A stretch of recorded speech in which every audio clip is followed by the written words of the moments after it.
Bonsoir à toutes et à tous. Frédéric Thomasset, je travaille pour le magazine Bilan et j'ai le plaisir de pouvoir discuter aujourd'hui avec Romaric André, alias Seconde. Bonsoir Romaric. Bonjour en fait.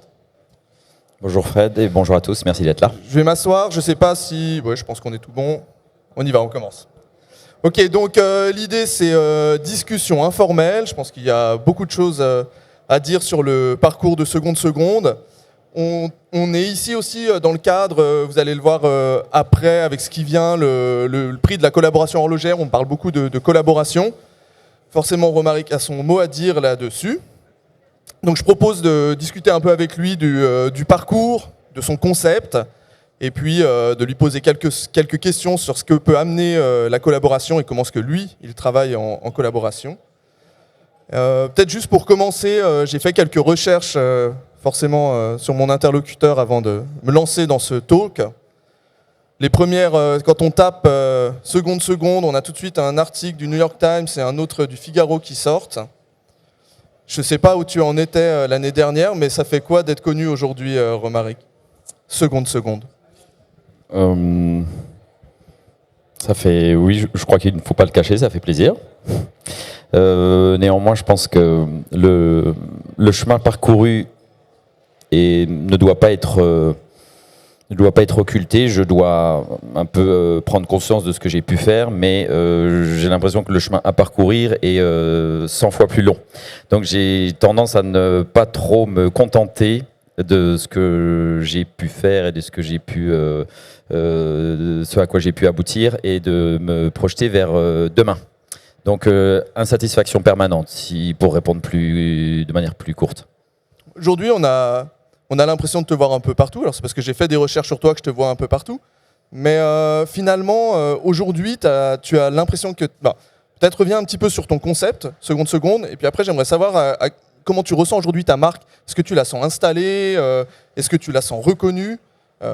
Et qu'est-ce que ça t'apporte aussi en termes de développement? Mais reviens un peu sur ton concept, Romaric. Seconde, c'est quoi? Alors j'ai tendance à pas toujours répondre aux questions qu'on me pose, et je m'en excuse par avance. Je vais déjà un petit peu détricoter la notion de concept. Je ne suis pas sûr d'avoir un concept. Je suis quelqu'un qui, à un moment dans sa carrière, un petit accident, on va dire professionnel, a dû se reposer des questions sur que dois-je faire, que vais-je faire. Et j'ai voulu quelque chose qui allait me permettre d'utiliser ma créativité que je n'avais pas exploitée jusque-là. Et cette créativité qui n'avait pas été exploitée juste-là, elle n'avait pas de légitimité. Et parce qu'elle n'avait pas de légitimité, si je devais la confronter à d'autres personnes, elle n'aurait pas forcément pu percer. Donc j'ai dû penser à une idée simple, exécutable de manière solitaire, qui ne nécessitait pas de fond de départ.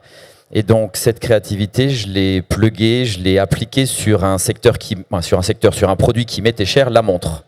Et donc j'ai commencé de manière assez simple dans les premiers temps, en achetant quelques vieilles vintage Omega, quelques vieilles vintage Rolex, et en m'amusant avec. Donc c'est-à-dire que le terrain de jeu, je suis allé me l'acheter pour quelques centaines d'euros. Et le terrain de jeu était déjà assez joli. C'était déjà des marques puissantes qui évoquent. Et ça permet déjà d'avoir un terrain de jeu un petit peu élevé. Et on vient ensuite le perturber, le challenger. Et on a une marque de montre. Ça y est, j'ai une marque de montre en fait. Pour quelques euros.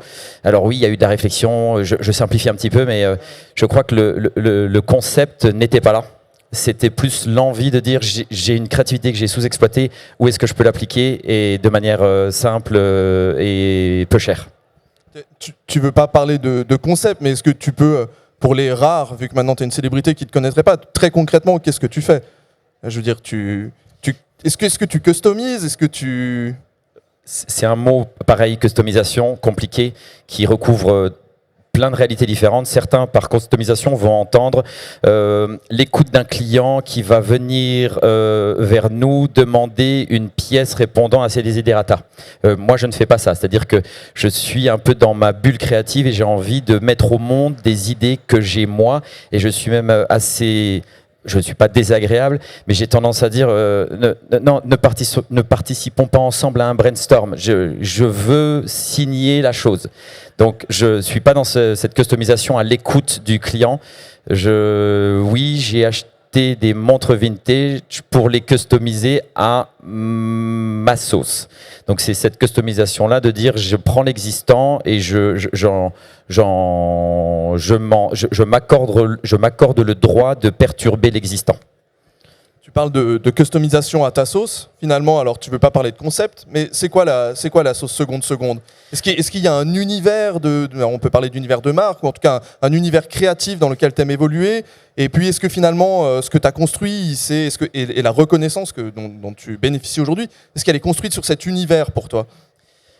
C'est vrai que au début, quand je me suis amusé donc avec ces montres vintage, c'est une chose, le produit est une chose. J'ai très vite voulu montrer les montres sur lesquelles je travaillais, non pas qu'aux clients. Il a fallu que je le fasse savoir. Je suis passé par les plateformes auxquelles vous pouvez penser. La mienne, celle de prédilection pour moi étant Instagram. Et oui, j'ai dû mettre en scène tout bêtement un background. Donc, qu'y a-t-il si le plan 1, c'est la montre, qu'y a-t-il derrière? Et donc, je me suis posé les questions de que raconter visuellement ou inconsciemment avec l'autour, le pourtour, ce qu'il y a en fond, et on peut dire en frame, en tableau, quoi. Et incapable de travailler avec des outils modernes, je suis revenu à des outils très paléo, du papier déchiré, des trombones, des choses vraiment du très quotidiennes.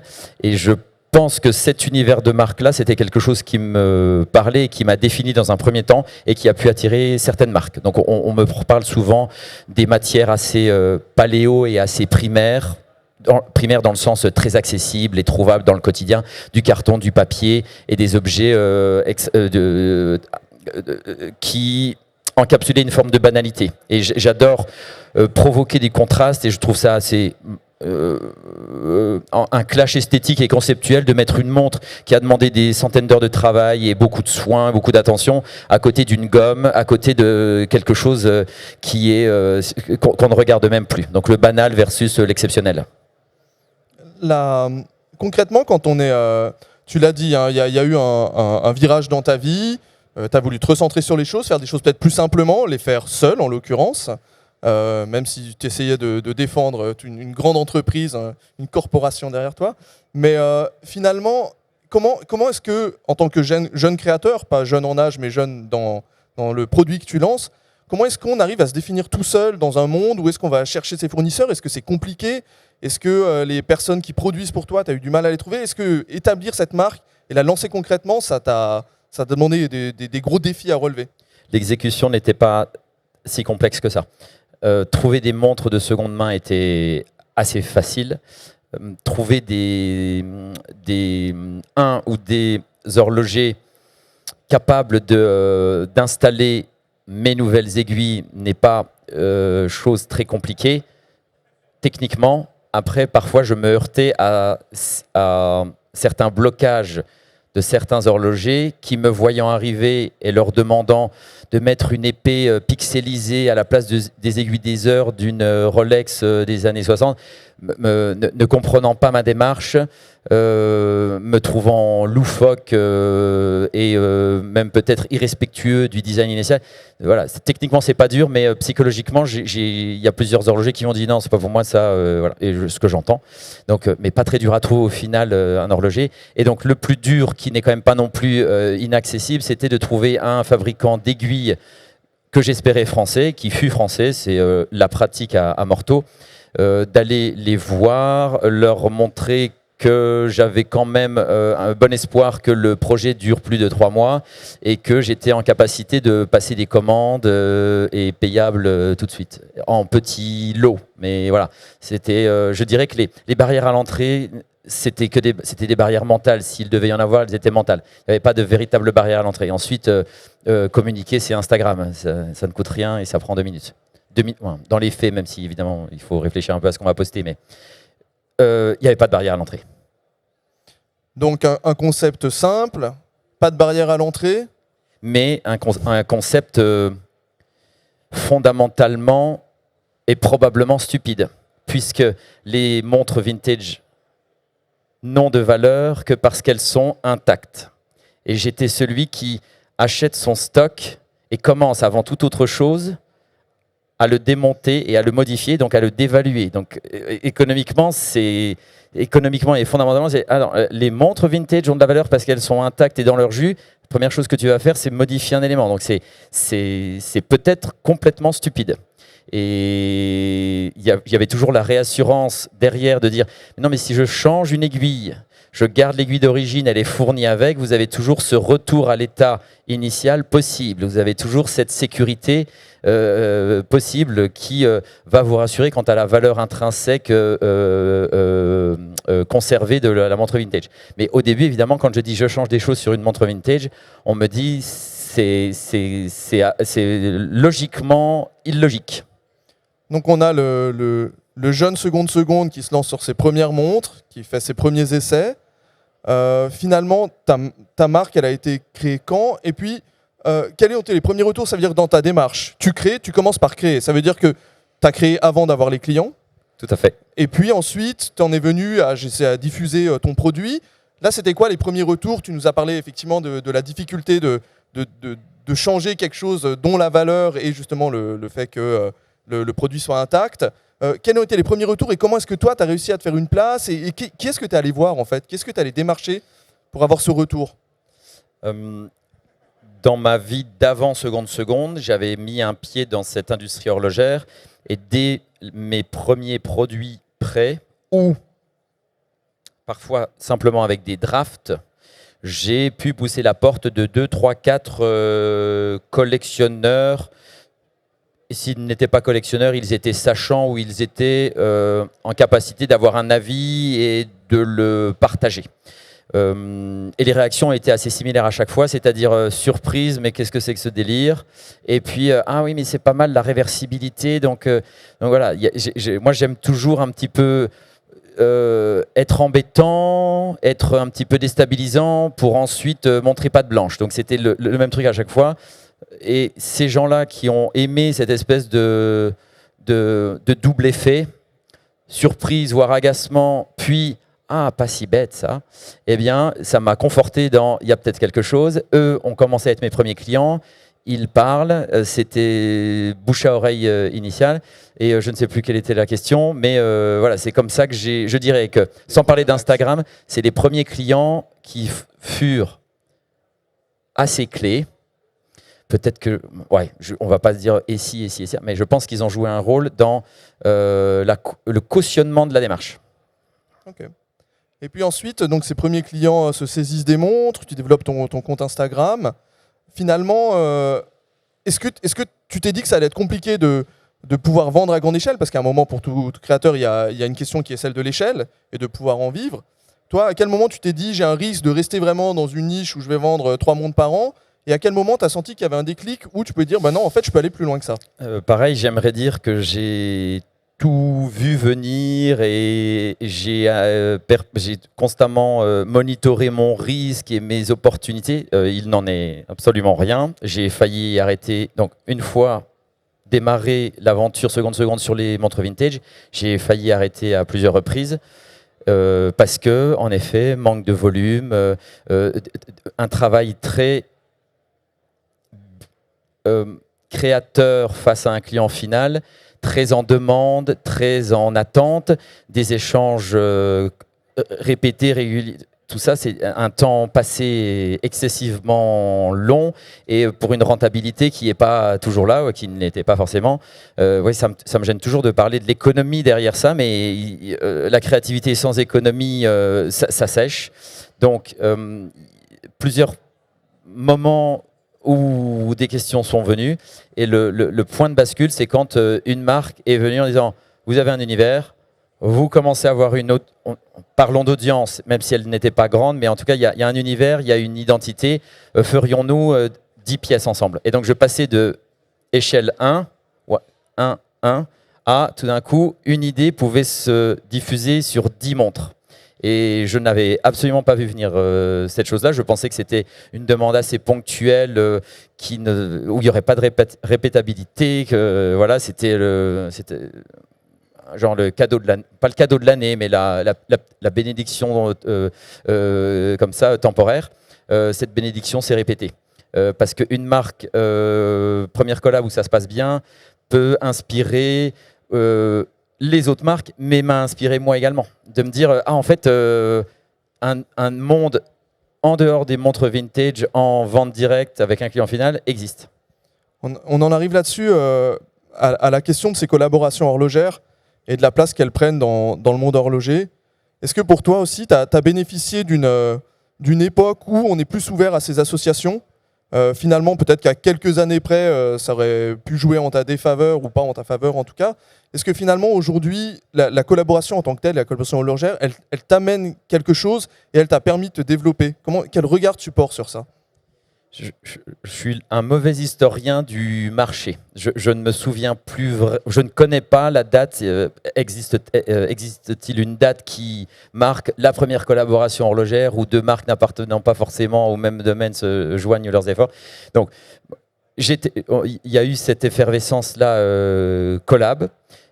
Moi, c'est un mot qui ne me va pas très bien car je considère que je suis plus une créativité qui peut générer des concepts que j'essaye ensuite de pousser auprès des marques.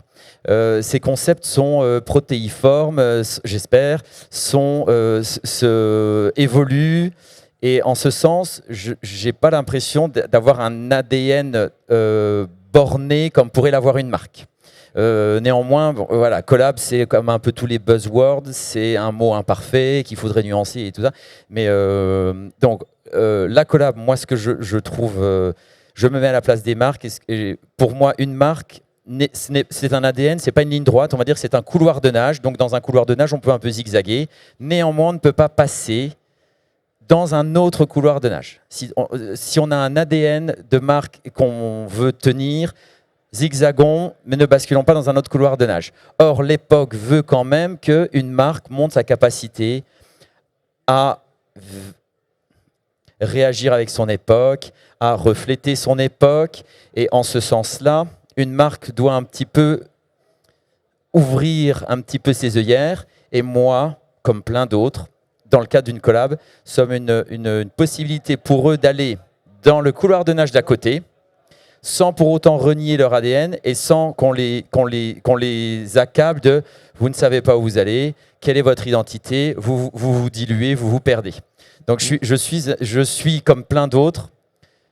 La collab, pour moi, c'est les marques qui se doivent de tenir une bonne ligne, doivent aussi sortir de leur sillon et ils ne peuvent le faire que lorsqu'il y a une justification à le faire. Mais tu vois ce que je veux dire, on est à une époque aussi où une ouverture envers quelqu'un de beaucoup plus petit, qui propose quelque chose d'extrêmement niche. Autrefois, une marque établie, elle n'est probablement pas tendre l'oreille ou pas s'ouvrir à ça. Tu bénéficies quand même probablement d'un mouvement qui te permet voilà, de pouvoir collaborer avec peut-être des gens avec qui tu n'aurais pas pu collaborer il y a 10 ans, au-delà de la qualité de ton travail. Tout à fait. J'y vois là peut-être un parallèle même avec l'implantation physique des boutiques d'horlogerie.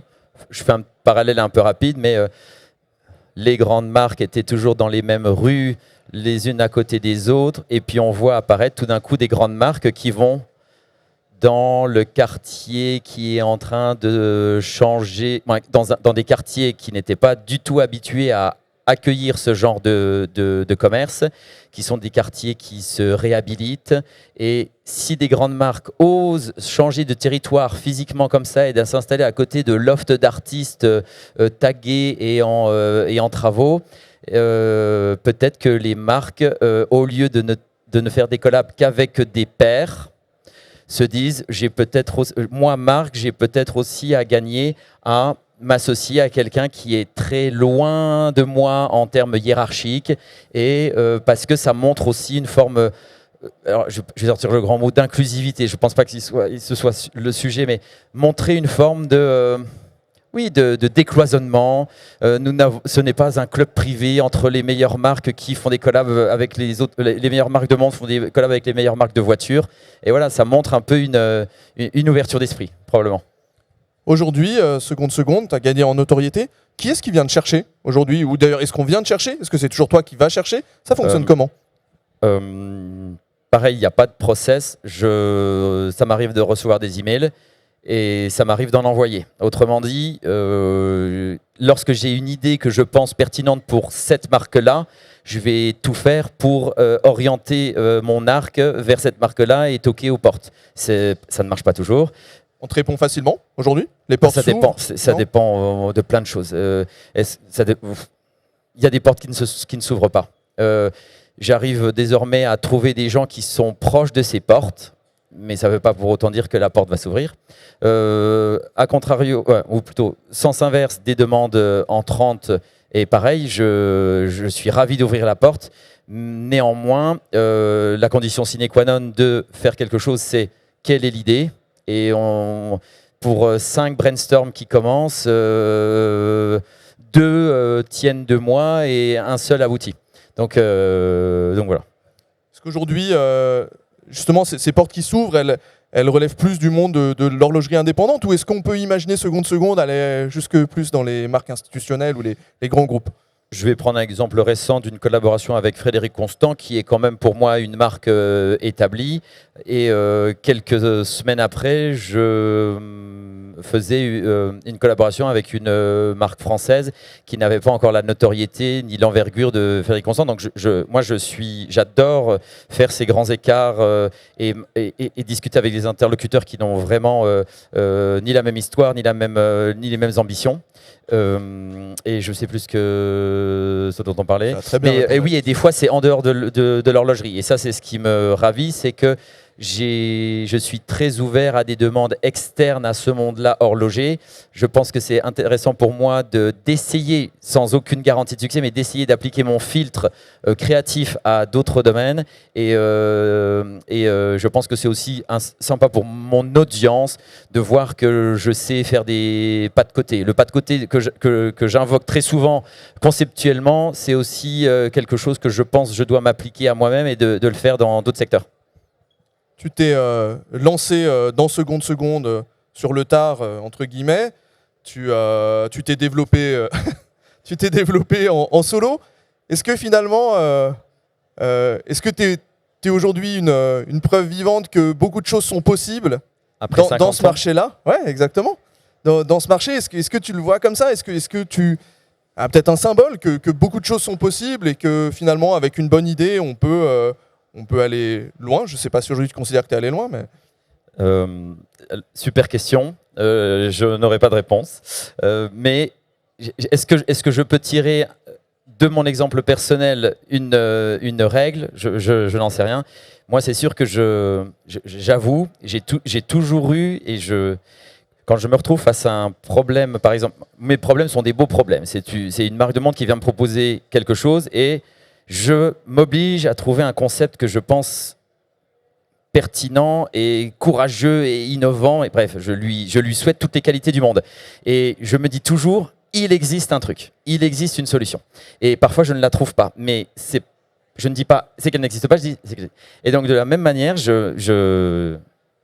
même dans des années où c'était très difficile pour moi, j'ai toujours cru il y aura un truc. C'est-à-dire que quand je te parle de 1 ou 2 ans où j'étais en train de me dire je dois trouver cette idée simple, rapide, un petit peu clivante, mais pas trop, qui répond à mon besoin créatif. J'y crois. Mais il y a des centaines de milliers de personnes qui y croient aussi et peut-être qu'ils ne la trouveront pas. Ça ne veut pas dire qu'ils sont moins talentueux, hein, mais ça veut dire qu'ils ne l'ont pas trouvée alors qu'elle existe peut-être. Mais donc, est-ce que tout est possible pour tout le monde, pour peu qu'on travaille? Je n'en sais rien.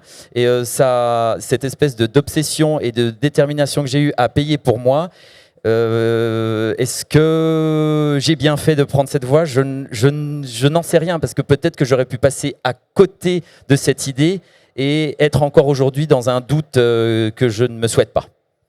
Je te remercie. J'ai posé les questions. Je ne sais pas si vous avez quelques questions à poser, parce qu'après, je ne vais pas empiéter sur le prix qui vient, le prix de la collaboration horlogère qui vient juste après. Je ne sais pas si quelqu'un aimerait interpeller seconde. J'y vais.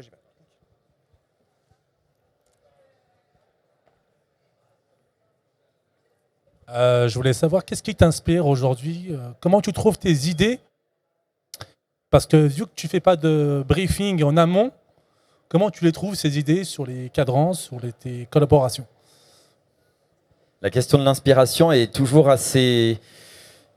C'est une question qu'on pose souvent à des créatifs, et j'ai rarement su y répondre personnellement. Et ça m'arrive d'écouter les réponses d'autres professions créatives face à cette question. Et je suis toujours impressionné, parce que les gens sont capables, par exemple, de dire, et ils sont capables, et c'est authentique, c'est ce qu'ils le ressentent comme ça, ils l'ont vécu comme ça.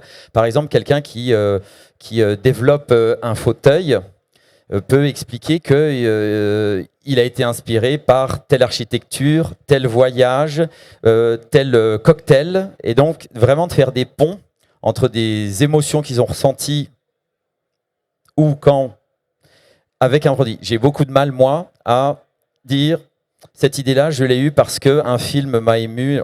Donc je ne vais malheureusement pas romantiser ma réponse. Et ma réponse va être un petit peu plus terre à terre. C'est que c'est pour moi comme un Rubik's Cube à résoudre. Et ce Rubik's Cube, je cherche dans tous les sens. C'est-à-dire que j'ai cette montre ou j'ai cet objet, puisque je pense ne bientôt plus me cantonner qu'aux montres. Et donc j'ai cet objet que j'essaie de retourner dans tous les sens, esthétiquement, visuellement, mais aussi dans son univers. C'est-à-dire que je vais mettre beaucoup de mots qui ont trait à ce produit.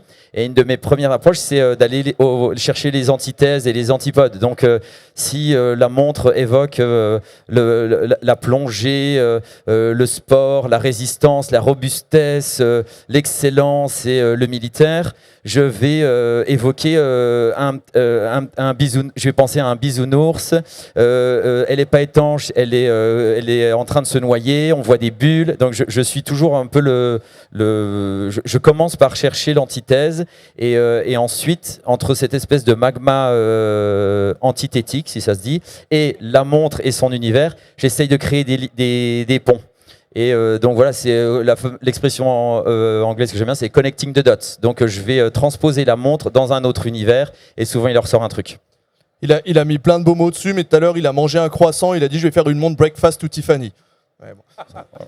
Ça peut être ce genre de moment aussi. Est-ce que tu es frustré des designs des grandes maisons horlogères aujourd'hui? Est-ce que tu te sens... J'ai vraiment aucune étude, je n'ai aucun diplôme et je ne me sens absolument... Je sais ce qui me plaît et je peux dire ceci est beau ou ceci me plaît moins, mais je n'arrive pas du tout à me mettre dans une posture de jugement. Et comme j'ai pu être dans ma vie d'avant, être un peu plus du côté business, dirons-nous, il y a, je pense, on a tendance parfois peut-être en jugeant... Nous sommes des connaisseurs, des aficionados, et on a un avis sur ce qui sort. Mais parfois, on oublie un petit peu des contraintes de marché, des contraintes de ce que le marché veut réellement. Moi, je ne... C'est pas pour donner un discours d'eau tiède, j'aime toutes les marques, je ne veux me fermer aucune porte, je veux collaborer avec toutes les marques qui sont à Palexpo, qui sont en Time to Watches. C'est pas ça. C'est que c'est dur de sortir un produit au bon moment, dans les bonnes quantités, au bon prix. C'est très dur. Et c'est dur de répondre à ces contraintes et en même temps d'innover, de laisser libre cours à la créativité foisonnante de ces designers. Et de réunir, de répondre à toutes ces contraintes-là, impossible. Donc, je suis très indulgent et oui, j'ai un avis, mais presque on s'en fout. Est-ce que quelqu'un a une autre question? Envie de discuter, échanger? Le prochain projet seconde, on peut en parler? Tu as quelque chose sur le feu? Oui, alors ce sera normalement quelque chose qui va me ramener à mes premiers amours, donc à savoir les montres vintage. Et ce que je vais, en fait, j'ai certaines amitiés avec des gens qui évoluent sur ce marché que j'aime beaucoup, qui est le marché de la montre vintage. Et il y a une nouvelle génération qui arrive de vendeurs de montres vintage, qui sont jeunes, qui ont plein d'idées, une splendide énergie. Et j'ai envie, avec ces gens-là qui eux côtoient plus que moi désormais des montres vintage, de vendre non pas une montre avec une aiguille, mais une aiguille. Et les clients de cette aiguille iront eux-mêmes sourcer la montre qui est le sous-jacent de cette aiguille. Donc voilà, donc c'est un projet de moindre envergure, mais par contre qui est intéressant pour moi parce que ça me permet de remettre un pied dans ce monde-là que j'adore et puis surtout de rencontrer cette nouvelle génération de vendeurs de vintage qui sont des personnalités dingues. Je te remercie Romaric. Je vais céder la parole à l'excellent James Bindon. Où est James Bindon? Ah, il est parti. Ah non, il est là. Super. En tout cas, merci beaucoup, seconde. C'était un plaisir. Merci beaucoup. Merci à tous. Et puis en te souhaitant plein de belles créations. Merci.